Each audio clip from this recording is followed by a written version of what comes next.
आज डॉक्टर बाबासाहेब आंबेडकर यांचा महापरिनिर्वाण दिवस आहे. याच दिवशी डॉक्टर बाबासाहेब आंबेडकर यांनी आपल्या पृथ्वीवरचा प्रवास संपवला.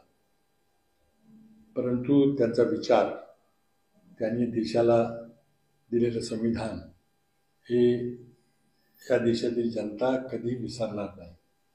या निमित्तानं मी सर्व आंबेडकरी जनतेला माझ्या शुभेच्छा देतो, देशाच्या जनतेला शुभेच्छा देतो. आणि संविधान वाचवण्याची लढाई ही आपल्याला कायमस्वरूपी लढावी लागेल.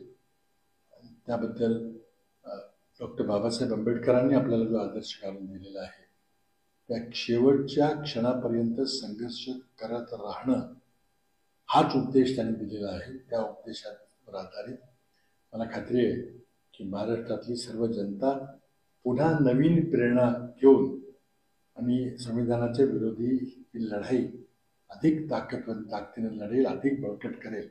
महाराष्ट्रात आज जे काही चाललेलं आहे त्याबद्दल प्रखरपणे आपली भूमिका मांडेल आणि न्यायाचं, समतेचं, बंधुत्वाचं राज्य आणि ही संविधान कधीही नष्ट होणार नाही याची काळजी घेईल.